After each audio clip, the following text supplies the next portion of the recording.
Okay, so everybody knows the Halo 2 E3 demo back in 2003.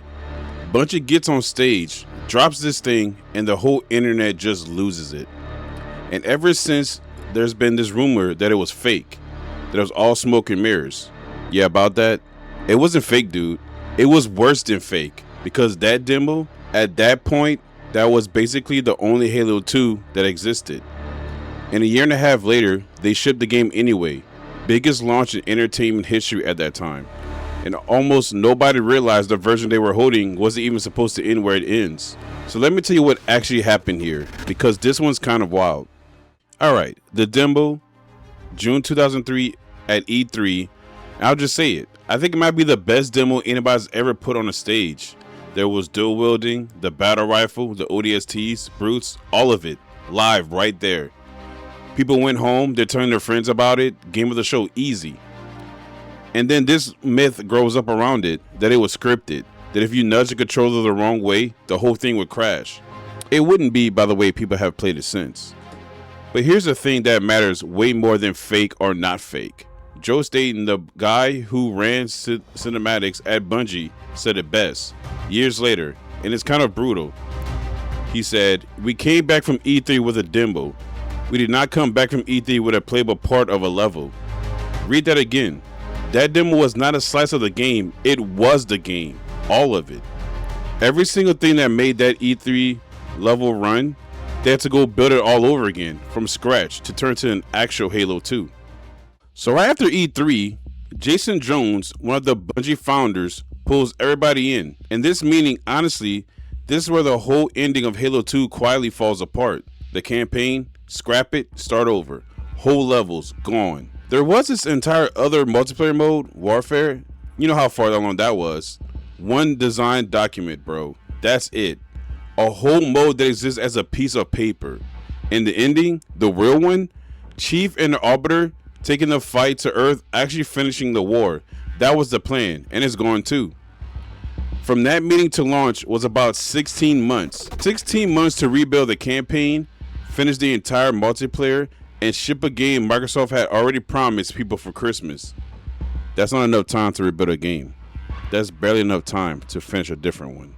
And this next part doesn't show up in the making of trailers. This is the people who build it. One of the designers straight up estimated his own hours at 14-hour days, 7 days a week for over a year. Over a year, dude. Another one of them didn't sleep in his own bed for the last month of it. The guy on the tool side, last 3 months, 14 to 16 hours a day, every day. And the design lead just flat out called it the most brutal thing that studio has ever been through. Jason Jones felt so responsible for putting the team through that, he took a long sabbatical the second the game went out the door. And look, none of this is a secret. Bungie's been open about it for years, but it's easy to forget when you're just playing the thing that a game hitting the shelf doesn't mean the people who made it were okay. Sometimes it just means nobody stopped until it was done. So what actually got cut? Way more than you think. Let me hit the big ones. Right after Cairo Station, you were supposed to actually board the Covenant ship yourself. Now watch it blow up in a cutscene. Board it. Meet Miranda Keys, Jack or Wraith, blow the core from the inside, a whole playable level. And get this, Bungie said cutting it just took as much work as making the little cutscene that replaced it. Didn't matter, no time is no time. Then there was a level between Regret and the Quarantine Zone. That one was your real intro into the Gravemind. Tentacles coming at you, the whole thing, actual gameplay, gone, turned to a cutscene. And then a big one, bro. The last 3 missions, the finale that takes Chief and the Arbiter all the way to Earth to actually end it, just gone. Here's the thing though, that cut stuff didn't die, it basically turned to Halo 3. And you know how Halo 2 actually ends? Chief mid-sentence, "Sir, finishing this fight." It cuts to black, no last battle, no Earth, nothing. It just stops. And people were mad. And not like, oh, that's a good artistic choice, mad.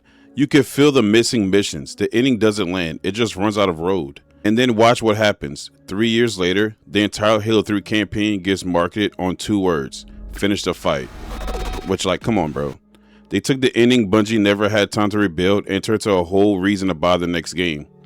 And the version you played day one, the scenes are right there if you know where to look. Joe Staten was adding facial animation in the last 24 hours before it shipped. Artists were still fixing broken flood models in the final hours before the thing went off to get printed. Halo 2 wasn't finished, it just ran out of time to stay unfinished. And here's the part that breaks my brain a little, dude. This unfinished, cliffhanger, duct tape together game made $125 million in 24 hours. 2.4 million copies. Biggest entertainment launch of anything, anywhere up to that point. People didn't just forget the cliffhanger, they pre-ordered the sequel basically on the spot. And inside the industry, Halo 2 kind of became the warning. A big reason Bungie changed how it made games. A big reason crunch slowly went from this thing studios bragged about to this thing people actually started pushing back on. So I actually want to know where you land. If Bungie had told you back in 2004, hey, we can give you a finished game, but it's 2 more years. Do you take it? Or do you take the cliffhanger on time and let it turn into one of the biggest games ever? Drop it below. I want to know what you think.